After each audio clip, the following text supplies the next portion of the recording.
All right, hi everyone. My name is Gwendolyn Eadie, and I'm a professor at the University of Toronto. I'm jointly appointed between the Department of Statistical Sciences and the David A. Dunlap Department of Astronomy and Astrophysics. So today I'm going to be talking about our very own Milky Way galaxy, or what I like to call our galactic home. And so when in astronomy, we talk about galaxies in general, but whenever we talk about the Milky Way galaxy, we use a capital G for galaxy to just denote that that's our own galaxy. All other galaxies, we'll use a lowercase g. Okay, so here's a beautiful photograph taken in Trona Pinnacles National Landmark in California. And you can see the neat geological features in the lower left-hand picture of this image. And then you see this person standing and looking at the beautiful night sky and the sort of band of stars across the sky. And that's our Milky Way galaxy. So these are really common pictures that astrophotographers love to take. We never actually see the Milky Way looking like this with our own eyes because to get these kind of photographs, you have to take a really long exposure for a long amount of time. But I think what's neat about these pictures is that you do get that long exposure and you can get this really, you can see stars and things in the sky that we can't see with the naked eye. And that gives us a neat perspective on the Milky Way. But speaking of perspective, so what and where is our perspective in the Milky Way? And the reason that I ask that is because we're on a planet orbiting around the sun in a galaxy that is in space. And so asking about perspective is like asking which way is up and which way is down. And so, which way can we orient this picture to sort of put us in the context of the Milky Way galaxy? And I hope that by the end of this talk, you'll be able to look at pictures like this and think about it with a new perspective. So as I said, we know we all live on the planet Earth. Here's that very famous photo from the Apollo 17 mission that's kind of known as the blue marble. And if we want to think about the other planets in the solar system too, right, then we can think about what plane they're orbiting in, right? So the sun is at the center of our solar system, and there's 8 major planets orbiting around it. The Earth is the third from the sun. And so in this video, you can see those orbits sort of drawn schematically in these green circles. So if we were to create that plane from those orbits, then we can extend that orbit out to set up kind of a grid or a plane and look at how that plane is oriented in the Milky Way galaxy. And that's what this video is doing from the American Museum of Natural History. So these, we're zooming out here now at scales of thousands of light years. And you can see that grid is still showing us where the plane of the Milky Way is. And we zoom out more and more, you're going to start to see spiral arms of the galaxy. And they're going to turn our perspective a little bit to give us a sense of how the plane of our solar system is oriented in the Milky Way. And so you can see that we're in the disk of the Milky Way, right? But we are at sort of this arbitrary angle. Okay, so as you may have seen from that animation, that our understanding of the Milky Way galaxy is that it's a spiral galaxy. So it has a disk, right? So if you were looking at it edge on, then there'd be this disk of the galaxy. If you were looking at it what we call face on, then you would see these pretty beautiful spiral arms. And our sun isn't at the center of the galaxy. It's within the disk, but it's definitely some distance away from the center. Now, if you ask me what distance in astronomy language, I would say 8 kiloparsecs, but that's not very informative. So another way we can think about distances in astronomy is by measuring things in light years. So light actually travels at a finite speed. And so it takes time for light to go from one place to another. In everyday life, light travels so fast that that's not really something that we think about. But on the grand scale of the universe, those distances actually matter. So if we were to talk in terms of light years, that means how many years would it take light to travel from one point to another? So the sun is sitting at about 26,000 light years from the center of the galaxy. So light that we see from the center of the galaxy, when it reaches us, it took 26,000 years to get to us. The entire galaxy, if you were to measure sort of the width of or the diameter of the whole disk, is about 100 light years across. So light from one side of the galaxy would take 100,000 light years to get to the other side of the galaxy. Okay, so let's go into a little bit more detail about the galaxy. In the center region, this is an artist's impression. In the center of the region, there's what's called the Galactic Bulge, and this is a very dense region of stars. And lots of research goes into how these bulges formed and what kind of stars are in them. There's also discussions in the literature about how spherical these are. Are they more boxy? What kind of shape do they have? And what kind of orbits do the stars have that are in these galactic bulges? Because the Milky Way isn't the only galaxy with a bulge. Lots of other galaxies have bulges as well. If we were to zoom in even more and look at the center 280 light year diameter of the Milky Way, so just a really central region, then we get to what's called the galactic nuclear cluster. And this is an even denser region of stars right in the center of the galaxy. And people are really interested in learning about this because it might teach us something about how the galaxy first formed. So in this is an image from a recent publication actually, and the red and sort of white here in this picture are showing us how dense the number of stars are. So the white region has more stars than the areas with the red regions. And the areas that are just black and blank, those are areas that the telescope didn't look in. So that's why you're seeing these hard edges along this figure, because the telescope looks in chunks, and then they have to puzzle all of these pieces together to get a full image of the center of the Milky Way. Now, if we look even deeper into the center of the Milky Way, into what's called Sagittarius A star, and we look at different wavelengths of light, so say an X-ray, which is shown in blue in this image, or an infrared, which is shown in the dark pink, then we can learn even more about the Milky Way center. And the inset in this image, which is just half a light year across, shows us that the very, very center of the Milky Way is glowing in hot X-rays. So these hot X-rays these X-rays are thought to come from hot gas from the center of the Milky Way. And for the past 20 years or so, we've also been monitoring how the stars at the very heart of the Milky Way have been orbiting. And so here's a video that's a compilation of 20 years of observations, and every point in this image is an individual star at the center of the Milky Way. And I want you to watch the orbits of these stars as they move around. So what I think is really amazing about this photo is that, or about this video, is that it's a collection of images taken over 20 years. So it's like a stop motion video essentially.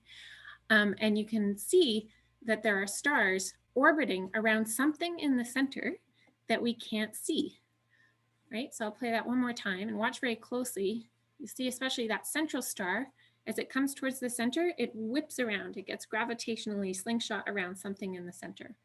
And so by looking at these orbits and studying them, we can actually figure out how much mass must be in that center region of the Milky Way. And what that has taught us is that there almost certainly must be a central supermassive black hole. And that black hole must have a mass of 4 million times the mass of our sun. So in astronomy, we usually talk about things in solar masses, which means the mass of our sun. But if you want to think of it in, say, kilograms, that's 8 times 10 to the 36 kilograms, or an 8 followed by 36 zeros. So it's a very, very large number. Okay, so that's kind of the center regions of the Milky Way. If we were to look more face on, right, we would see that the Milky Way is a spiral galaxy. And this is something that astronomers study too, is studying what exactly is the spiral structure, how many spiral arms are there, what is in the spiral arms. So they look at things like bright star forming regions, giant molecular clouds to study these things. And another reason we know that the Milky Way is a spiral galaxy is because we see lots of spiral galaxies in the universe too. Not every galaxy in the universe is a spiral galaxy, but there are quite a few, and we have images of them. We can see that they come in all sorts of shapes and sizes. One thing that's pretty common among spirals is that the arms themselves, these spiral arms, are usually have a lot of bright blue stars.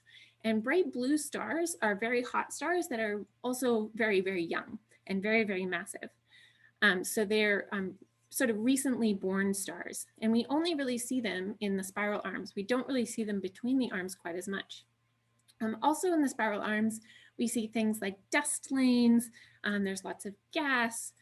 So they're really just beautiful structures to look at, but they're also interesting from a standpoint of physics and astronomy. So a really common question that people have is, well, how do these spiral arms form and what sustains them? And these are actually very open questions in astronomy that people are still trying to figure out. But there have been there's been one theory that's pretty much ruled out and another one that is still a major contender. So I'm going to show kind of what these two theories are. So one is that these spiral arms are actually rigid physical structures. So somehow these spiral arms are like connected within themselves. But if that were the case, then, so that would be this case on the left that I'm going to show in this video. So if we had to rigid spiral arms, then as the galaxy turns, because of differential rotation, so the inner regions of the galaxies would be turning at a different rate than the outer parts, then these spiral arms would get wound up. So you'll see that in this video here that I'm going to show. So on the left-hand side is this rigid spiral arms, and you can see as it spins, right, it's all of these spiral arms are getting wound up.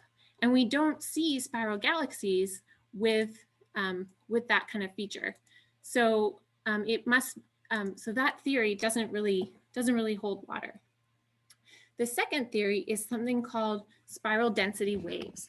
And spiral density waves are that the spiral arms are not actually physical features. It's the movement of the material in the galaxy that creates the appearance of spiral arms. So if we look at the right-hand side of the image, and let's pick a point. So pick one point in the right-hand side of the image and follow that point as the galaxy moves forward. And you'll see that each point isn't actually staying in a spiral arm. It's maybe moving from one spiral arm to another.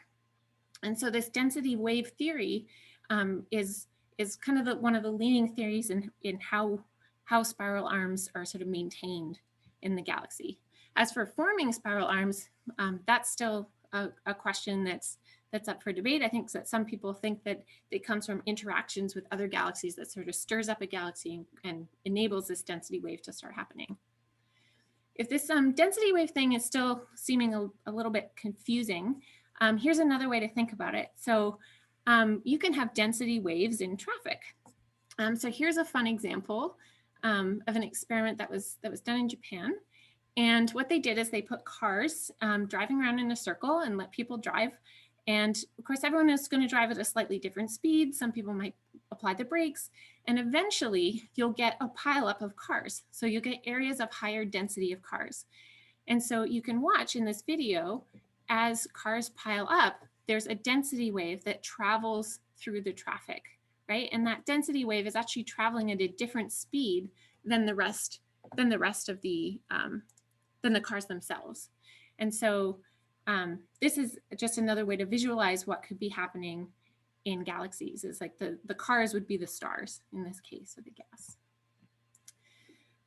Another reason that we think this density wave theory could work is that with these density waves, you'll get, in the spiral arms, you get this compression. Just like those cars were piling up, you can get compression of gas and dust in the spiral arms. And when you get compression of gas and dust, then that can actually initiate star formation. And that star formation can create new stars, which could be very massive and blue, right? And hot. And so those are also the kinds of stars that we see in the spiral arms. So this is another piece of evidence that makes us think that this density wave theory is really what's going on. Another way we can try and understand spiral arms is by observing them at different wavelengths. So we as humans, we can see in the visible wavelength spectrum, but of course light is also emitted at a bunch of other wavelengths that we can't see, things like infrared or radio, also ultraviolet and X-rays. And we can build instruments that can collect data at these different wavelengths and then create images that we can see to understand what's going on at these different wavelengths. So here's an example of spiral galaxy M51 in the visible wavelength on the left. And then on the right, it's the exact same galaxy, but viewed in the infrared. And infrared can pick up things like the dust or molecular clouds. And so you can see that it's showing us different features in the galaxy that we wouldn't be able to see otherwise. Okay, so here's another example of that. Here we have a bunch of different images of the Andromeda Galaxy, which is our nearest galactic neighbor, looked at all the way from the radio to the infrared to the visible, ultraviolet, and X-ray. And you can see in all of these different wavelengths how different the features look. And so the radio and infrared are going to tell us about the dust and the molecular gas. The visible spectrum, or the visible image, really tells us about the spiral structure. And these young, hot, massive stars can be seen in the ultraviolet because they really emit a lot of high energy photons or high energy light. And finally, in the X-ray, we can see that at the center of Andromeda, there's a bunch of hot gas that's emitting in the X-ray as well. So by looking at other galaxies, right, we can learn about spiral structure and dust and gas and all of these other features. And then we can translate that to what we see in the Milky Way as well, and hopefully learn about different processes in the Milky Way. So here is the disk of the Milky Way seen in the optical, and you can see there's so a lot of the light is blocked out by dust that's in the Milky Way. But we can also look at it in a bunch of different wavelengths too. And like I said before, every wavelength that you look in is going to tell you something different about the processes that are going on in the galaxy and the material that's there. And so this is one way that astronomers have come to understand the Milky Way. If you want to see more of the galaxy in all sorts of wavelengths, there's this fun website called chromoscope.net. And if you go there, it shows an image, pictures of the Milky Way taken in different wavelengths. And then there's a toggle bar, and you can toggle between the different wavelengths and see what kind of different features you can see, and you can zoom in and out. It's a fun interactive page. Okay, so we've been over the central part of the Milky Way, the disk and the spiral arms, but what's beyond that? So as we go out further in the Milky Way, it has a population of objects called globular clusters. And one globular cluster is shown here in the image at the right. So globular clusters are these really compact star clusters that have tens of thousands to hundreds of thousands of stars. And they're quite spherical. So you can think of sort of like a swarm of bees almost. It's very centrally compact. And all of these stars are orbiting around each other, and they're held together by their own gravity. So the Milky Way has about 150 of these, actually, and they're very, very old objects. So they're some of the oldest objects in the universe. The fact that we have globular clusters around the Milky Way allows us to study things like how stars evolve over time, and they've really been key to understanding stellar evolution. They're also really interesting because lots of other galaxies also have their own populations of globular clusters. And so by understanding our population of globular clusters, we can compare that to other galaxies' globular clusters. Beyond that is what's called the stellar halo. So while there are millions of stars in the disk of the Milky Way and in the bulge, there's also a collection of stars that goes much further out into this halo of stars. These stars tend to be older. The stars are much more spread out, so it's much more diffuse. It's more difficult to see, but there are lots of stars out there, and they're also orbiting around the Milky Way. Out even further, and partly in the stellar halo as well, there's things called stellar streams. And these are really cool because these were predicted to exist for quite a long time. It was thought that some globular clusters and some dwarf galaxies, which are smaller galaxies than the Milky Way, that are orbiting around our galaxy could actually get torn up by gravitational forces. And as they get torn up, the stars from these objects would sort of trace out the orbits that they're on. So you could get streams of stars, right, going around the Milky Way. And these are really interesting because they can actually teach us about the mass of the Milky Way and the age of the Milky Way and how long that object has been orbiting around the Milky Way, all sorts of things. So it was very exciting when a bunch of stellar streams were discovered in the early 2000s. So here's an image from data from the Sloan Digital Sky Survey. And you can see all the different streams that they have detected. So there's the Orphan stream and the Monoceros ring. There's also the Sagittarius stream, and the Sagittarius stream is thought to come from the Sagittarius Dwarf galaxy because it lines up well with its orbit. So these streams are being studied and are extremely interesting because they can tell us about the mass of the Milky Way and its evolution. Okay, so I already mentioned dwarf galaxies and how some dwarf galaxies can actually cause these stellar streams or become stellar streams. But there's also dwarf galaxies that have not become stellar streams and are just in orbit around the Milky Way. The Milky Way has more than 30 of them. They're very faint and they're a lot smaller than the Milky Way. And there's lots of different types. You can have dwarf galaxies that actually have some spiral arms or maybe a bar in the middle. Some of them are irregular looking, some of them are elliptical. So they come in all shapes and sizes, but they are a lot smaller and fainter than the Milky Way. So in this image on the right, you can see the small and the large Magellanic Clouds. So these are dwarf galaxies that are orbiting the Milky Way. You can actually only see them from the southern hemisphere and from a dark sky site. But of course, we have this nice image here of them. One thing I would like to point out in this image is that the small Magellanic Cloud and the large Magellanic Cloud, which are these cloud-like objects, are really far away from us. And all of the sort of field stars that you're seeing in this image, those are stars in our own Milky Way galaxy. So the small Magellanic Cloud and the large Magellanic Cloud, they also have stars, but they're just really, really far away. And that's why they look sort of like these faint fuzzies. Okay, so, how do these dwarf galaxies orbit around the Milky Way? So here's a nice video to sort of visualize that. It's kind of a cartoon, but I think it's useful to see. So there's our cartoon image of the Milky Way. And as we rotate around, you can see that these dwarf galaxies are going around the Milky Way in all different kinds of orbits. Some of them are coming from very far away in the Milky Way and possibly passing it for the first time. Some of them have more tighter, complicated orbits. So this is something that is still being actively studied because it can tell us about the evolution of our galaxy and how it formed. Okay, so let's zoom out even more. So those dwarf galaxies going around the Milky Way that I just showed you, that's what's in the very, very center of this image. So this cluster of points that you can probably barely see or read at the center of the slide, that's the Milky Way with all of its dwarf galaxies around it. And then up and to the left is the Andromeda Galaxy, which we also saw images of earlier in the talk. That's our nearest large galactic neighbor. It also has its own population of dwarf galaxies. And so together, the Milky Way and Andromeda and all these dwarf galaxies make up what's called the local group. Okay, so groups of galaxies they can be anywhere from like 2 to 10 galaxies that are gravitationally interacting with each other.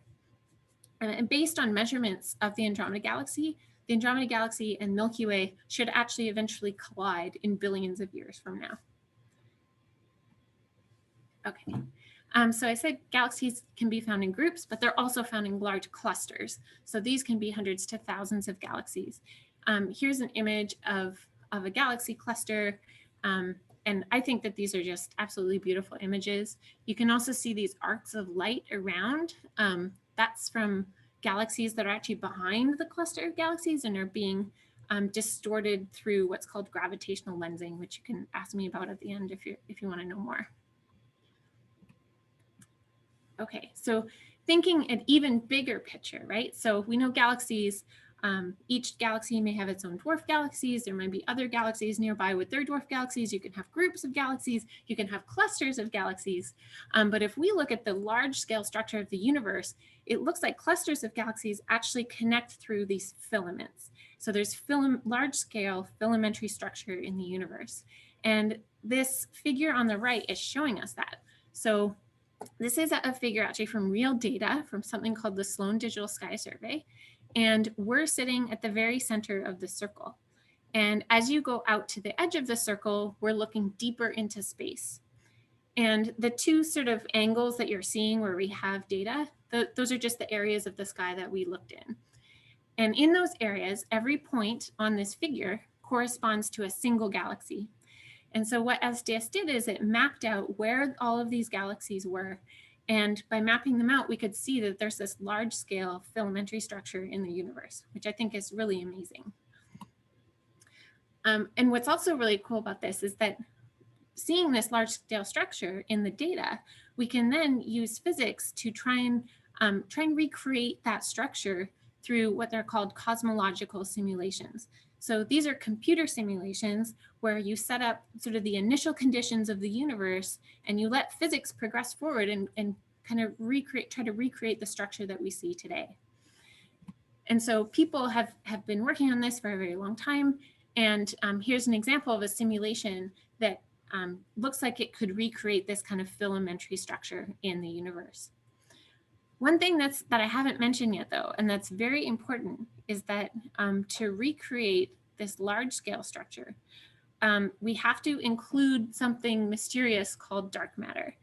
And dark matter is the leading theory to account for a lot of gravitational forces that we see. So for example, when we look at objects orbiting around the Milky Way galaxy, they imply that the Milky Way is a lot more massive than just the regular light that we see from stars. So there must be some other material there that we can't see that has mass, okay? And so we've called this dark matter. And we need this dark matter in order to make these simulations work properly. Because of this, our current understanding is that every galaxy in the universe is actually sitting within a dark matter halo. And so going back to that picture of where we were looking at the local group, right? We have the Milky Way, and then we have the dwarf galaxies. And then as far as like halfway to the Andromeda Galaxy, there could be this halo of dark matter that we can't see, but that has a lot of mass and is interacting gravitationally with everything else. And so this is what this artist picture here is trying to show, is that, what's a way to visualize this dark matter. And this is something that I'm actually personally interested in my own research. And I've done a lot of work to try and estimate the mass of the Milky Way in order to infer how much dark matter is actually there. Okay, so let's just recap everything that we've looked at so far with this nice video from the European Space Agency. And so what they do in this video is they have this guide to the galaxy. I may just speed it up a little bit. But they're going to take us on a virtual tour, which we've already gone through a little bit. Oops, sorry about that.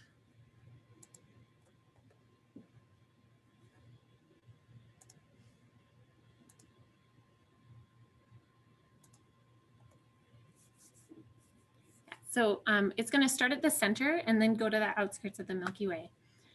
So at the very center, remember how we saw those data of stars actually moving around the center? So they've recreated that in this animation. So here are those stars orbiting around the 4 million solar mass black hole at the center of our galaxy. And as we fly through here, it's going to show us the different scales in terms of light years or light days. So now we're into the stellar nucleus, like the galactic nucleus of the galaxy, right? That had this really dense region of stars. As we go down a little further, now we're looking at the galactic bulge. As we pan out further from that, now we're in the disk of the galaxy where there's stars and gas and dust and these spiral arms.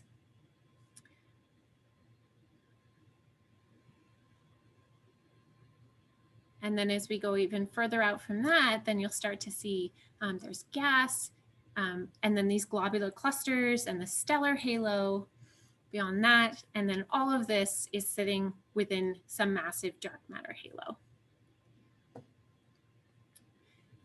So we're going to zoom back in here a minute. And now we're going to see the view from the top. So again, looking at the Milky Way from this perspective that it's a spiral galaxy, and now we're moving above it. And this video is going to show us where the sun is in relation to the center of the galaxy. So there's the sun. And then it's going to show us, the region of our area of the Milky Way that we surveyed was something called the Hipparcos survey. But in the past 5 years or so, there's been something called the Gaia survey, which has surveyed this giant red ellipse amount of space. So it's been measuring the positions and velocities of stars out to these much, much larger distances. So that's what's shown here. This is actually the Gaia satellite before it was launched, I think in 2013. And so this satellite is in, it's out in space now, and it monitors over 1 billion stars in the Milky Way and measures their position. It measures how fast they're going. It measures their brightness and a few other things as well. Their distances, for example. And so from these measurements of all of these individual stars, we've been able to make a map of the Milky Way. And I think that this is an amazing image because it is an image, it's not a photograph. Every point in this picture is a star that was measured by that Gaia satellite. And because they have the positions from all of these different stars, they could put them on a map and plot them on a map. And when they did that, then the structure of the Milky Way is just really, really clearly shown. So the dark regions, which are regions of dust that are blocking some of the light, those aren't actually measured. They just appear dark in this picture because we don't have any measured stars in those parts of the sky. You might also notice the 2 little clouds on the lower left. That's the small and large Magellanic Cloud that I mentioned before, those 2 dwarf galaxies going around the Milky Way. So Gaia was even able to measure individual stars in those galaxies too, which is pretty amazing. So from Gaia, we were getting all of these positions and speeds or velocities of the globular clusters and of the dwarf galaxies. And this has enabled us to actually get a lot more estimates of the mass of the Milky Way, which then tells us about the dark matter. So I've used this data myself in my own research to actually estimate the mass of the Milky Way. And there's a range of uncertainty in the literature on what the total mass is. And it's also tricky to define what the total mass is because that dark matter halo, how do you define an edge to it? It may go sort of diffuse off into space. So we have to sort of define a distance within which we measure it. And so if we measure it out to what's called 200 kiloparsecs, then I get a mass estimate of about 0.7 times 10 to the 12 solar masses, right? So that's 0.7 times like 1 with 12 zeros after it, right? So and that's in solar masses, right? And each solar mass is 10 to the 30 kilograms. So it's kind of a really large number to fathom, but it does help us infer how much dark matter is within the Milky Way. And then that can help us test our theories about how the universe has grown over time and how galaxies grow and evolve over time. So aside from the science, I think that this picture from this data is just really awe-inspiring and beautiful. And it's also helped us to understand where we are in the Milky Way. So if we were to go back to that picture where I showed at the beginning with that person standing in, a national park in California looking at the Milky Way, how would that picture be oriented in this image? And so I tried to match it up as best I could. And you can see here that it's roughly like this. So I hope that this is sort of giving you a perspective on sort of how we're oriented in the Milky Way. You may have seen these sort of time-lapse videos of the night sky. Here's a few nice ones from National Geographic. And I hope that after this talk, now when you watch these kind of time-lapse videos, you have a new perspective on what we're actually looking at. Okay, so it's not that the sky is turning overhead, it's that the Earth is tumbling through the Milky Way galaxy as it's going around the sun, right? So the Earth is going around the sun and we're all moving in this galaxy. So as the Earth turns, we're actually getting a different view of the galaxy as we go around. And, you know, there's the disk there. So I just think that's kind of neat. So I hope this talk has given you a renewed perspective of our galactic home and all of its wonders. And yeah, I'm happy to answer any questions you might have. So I'll go to the, okay, oh, there's lots of questions. Okay, so I will try and go through these. So one question is, does the spiral structure of these galaxies mean that eventually all the stars and matter in these spiral galaxies will become one superstructure? So that's a good question. And I think, so going back to that density wave theory, right? This idea that it's the way the stars are moving and the fact that you have this density wave going through that creates that image of the spiral structure, that they're not just going to become one superstructure in the end. But it could change if there was some sort of interaction with another galaxy. So galaxies do collide with each other. And like I mentioned before, the Milky Way will eventually collide with Andromeda. And when that happens, then the material gets all sort of mixed up and everything. And how we understand galaxy evolution right now is if you get lots of interactions of galaxies and they all just start to mix together, then eventually you could just get a really large galaxy that doesn't have this spiral structure anymore. And it's just sort of an elliptical galaxy with stars in all sorts of random orbits.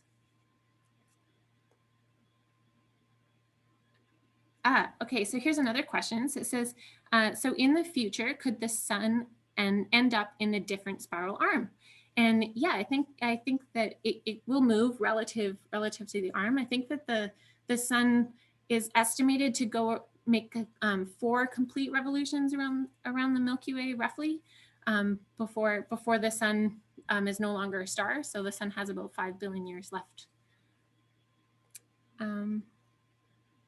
Okay, what else do we have here? So if our galaxy has a supermassive black hole in the center, why does it appear so bright? Oh, that's a great question. So let's go back to that picture. So you're probably asking about that picture of Sagittarius A star when we were looking at the X-ray light, right? So this one, we were looking very, very close to the center of the galaxy. So the gas, if the gas is very heated, it becomes very, very hot, then it can emit photons in X-ray, and we can detect them like we have here. But these have been heating up from collapsing onto the black hole and then material being ejected outwards, or photons being ejected outwards. So it's not the black hole itself that gives off light. Anything that goes into a black hole will not come out again, but it's the fact that things are heating up around the black hole that creates that light. Okay, someone asked, why does our galaxy have a 2D disk shape rather than a spherical structure? That's a great question, and it has to do with angular momentum. So when the galaxy forms, right, if you have a net rotation in this way, if you think about a sphere and you start spinning it, it's going to start to flatten into a disk, because there's a rotation axes, right? So if you have some rotation axes and things are going around this way, the things that are further away, right, those are going to feel a different torque than the things that are closer to the top because they're further away from the rotation axis. And so this is what is causing this flattening. So it's actually the rotation of the disk of the galaxy itself that enables that to remain stable. Okay. Oh, here's another good question. So the constellations in the night sky that we see, are they all in the Milky Way or are they outside of our galaxy? So all the constellations we see are within the Milky Way. So that's a good question. But one thing to think about when you look at a constellation is that they're really projections onto the sky in a way. If all of those stars that make up a constellation, they're not all at the same distance. Some of them might be further away, some of them might be closer to you. So if you could sort of, look at the constellation from the side, it wouldn't look like that constellation anymore. But yes, the stars in constellations are all within our galaxy. What's the general theory of what's going to happen when Andromeda and the Milky Way collide? Yeah, I think that's an open question, and people that do computer simulations actually simulate this to see exactly what would happen. And it's the end result is going to depend on what angle they're colliding with each other. It will depend on how much gas and dust each of them has. But I think generally there actually won't be a lot of star collisions, even though galaxies look, they are full of stars and they look like, they're just this giant collection of stars. There's a lot of space between the stars. So even when galaxies collide, it'll be very rare for the stars to actually collide. The interactions that will happen that will be more important will be things with the gas and dust, because as they collide, you could get any sort of compression or shocks in the gas, and that could generate more new star formation. And this is an active area of astronomy too. People will look at interactions between galaxies and see how that has affected the star formation in those galaxies. So eventually, I think the Andromeda and the Milky Way, they may make a couple of passes through each other first before they sort of coalesce and reach some sort of new equilibrium. They're not just going to immediately collide and join together. They'll be passing through, and there'll probably be some star formation events, and then it may come back, and it's probably going to be a messy process.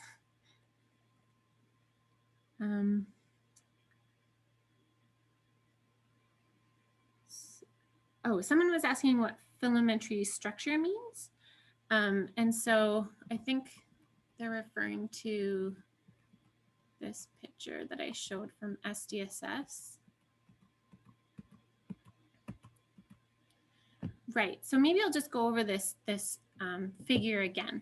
So remember, we're sitting at the center of this circle, right? And as you go out to the edge of the circle, we're looking deeper into space. And so every point on this image corresponds to a galaxy that we've observed in the sky, and we have an estimate of like how far away it is. So that's how we can put it on this diagram. And when we do that for a bunch of galaxies and plot them on this diagram with how far away they are and where they are in the sky, we see that they sort of clump together in this web-like structure. So that's what I mean when I say filamentary structures, that there's these connected lines, or like almost like a spider web kind of feature, where you'll have clusters of galaxies, but then there'll be some filament connecting to the next cluster of galaxies. I hope that answers your question.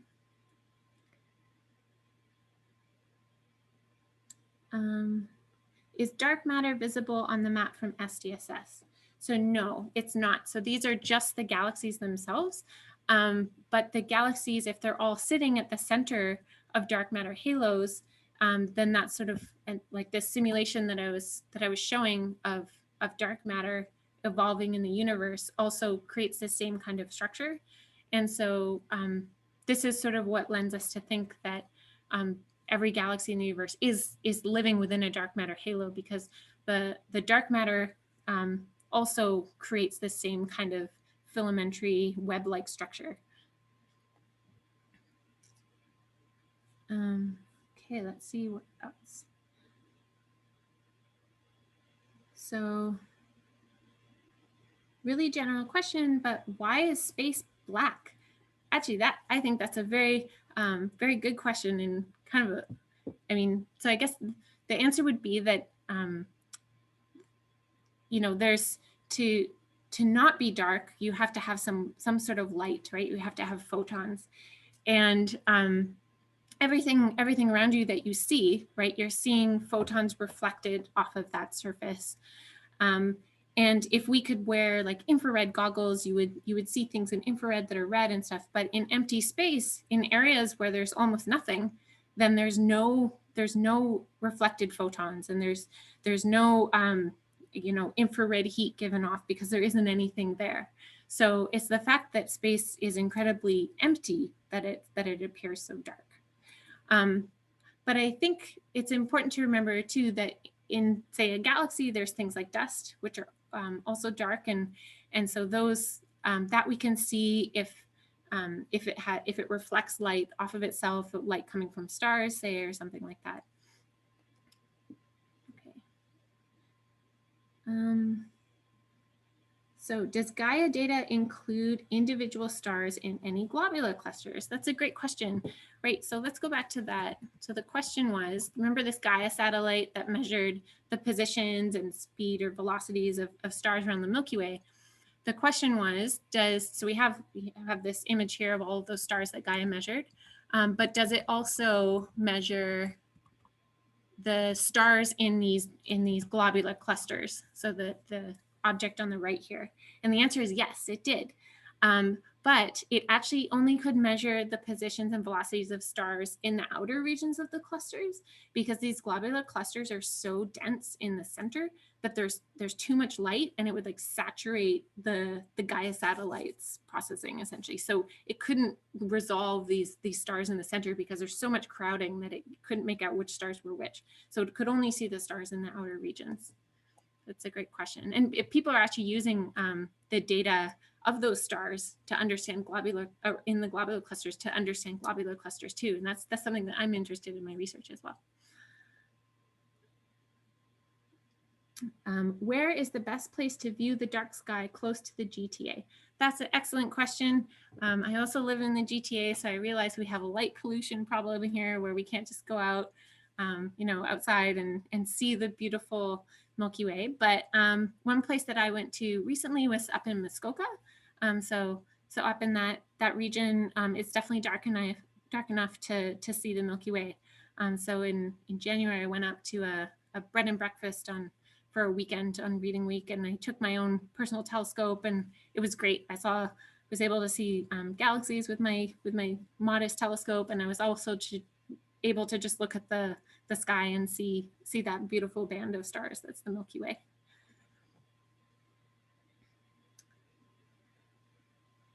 Is there a meaningful way to characterize the position of the Milky Way in the universe? That's also a really good question. Yeah, so remember how I talked about how light has a finite speed, right? So it takes light a certain amount of time to get to us. So in that sense, we're in our own center of the universe, because we can only see out as far as light has been able to travel to us, right? And so in that way, you can think that there's like a sphere. If you could extend a sphere out from where we are in the universe, right, out to some distance, that we can only see as far as the light has had time to travel to us from there. So in that sense, you could sort of say where we are in the universe. But I think other than that, there's not really a solid way to define it, right? I mean, we're next to Andromeda. Everything's relative to everything else. We're next to the Andromeda Galaxy. We're part of that local group of galaxies, which is part of the larger like Virgo cluster of galaxies. And but other than that, I think that's a hard thing to define.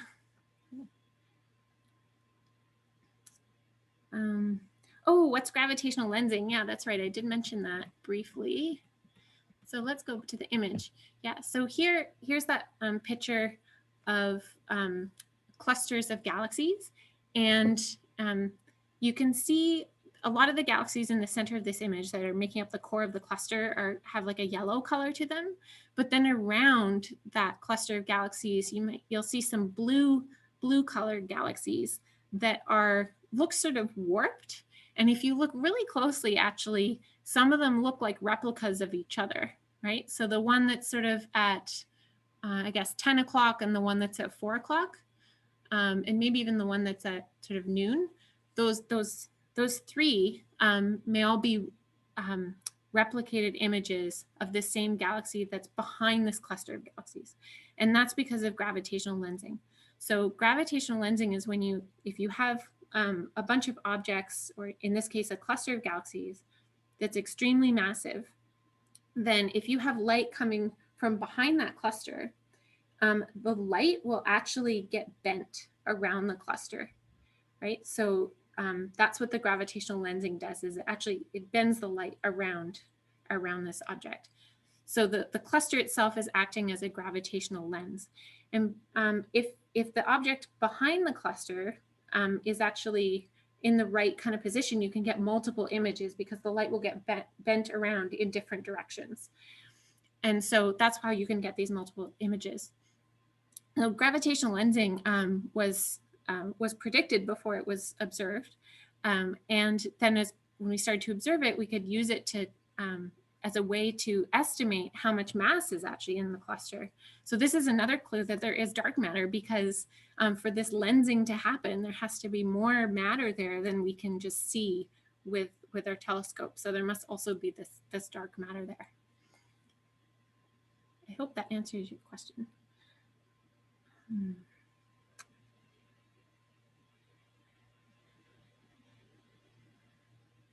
Okay, so someone says, can we define our position in the universe by evaluating the origin of the Big Bang and directly travel away from that point in space-time? Yeah, so that's kind of the Big Bang that's a tricky thing to think about, because it's not like space was so at the beginning of the universe, the idea is that everything was, like, space itself was compressed to a very, very small space, right? Everything was very compact. And then all of a sudden there was this vast expansion, and then the universe expanded after that. And it's not that the universe was expanding into something, it was that space itself was expanding. And it actually wouldn't matter where you're sitting within that space, everything would appear to be moving away from you in all directions. So it's kind of a weird thing to think about, but I think that's why we can't really define like our position in the universe relative to where the Big Bang happened, because when the Big Bang happened, everything was all in the same place.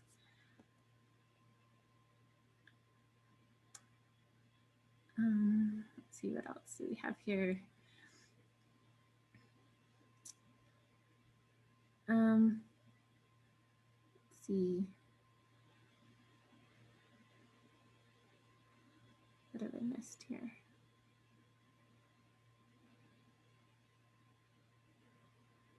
Is the filamentary nature of the universe possibly related to or based on string theory? So I don't think so. I'm not a string theorist, so don't quote me on that, but string theory is something for quantum mechanics, which is like extremely small scales. Whereas this is a very large scale feature that has to do with gravity and with dark matter. So I don't think that those two things are related. But like I said, I'm not a string theorist, so probably better to ask a string theorist. Okay, so one last question was about how old is the Milky Way relative to the universe itself? You know, that's a really good question, and that's a question that I should probably have a better answer to than I do. I'm sure some of my colleagues could probably answer it better.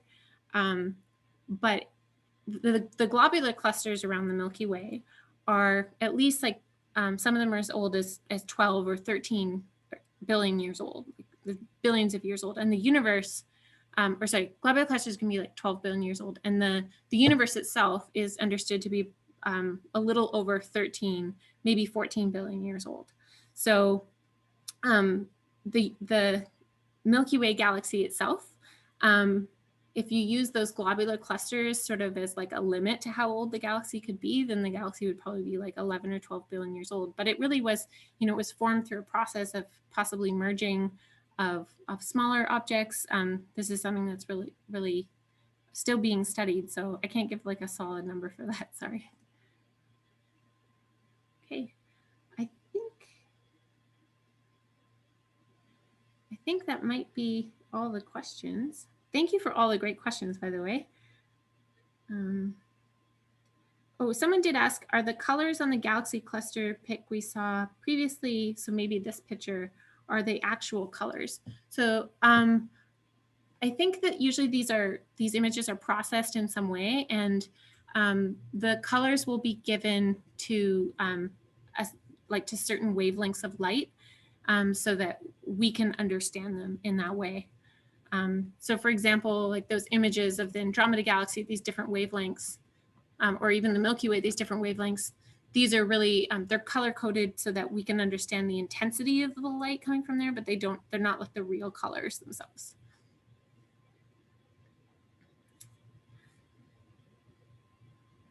Okay, so I think that was everything. Thank you everyone for listening. I hope you enjoyed this talk, and I hope that that you all get a chance to go to a dark sky site and you get to see something. As you get to see the Milky Way disk across the sky, and you're able to look at it and think back and think, wow, like if this is how it's because we're oriented this certain way that we see the disk of the galaxy at this angle. And so I hope you've enjoyed the talk, and thank you so much for listening and for all of your great questions. Okay. Have a great night. Bye.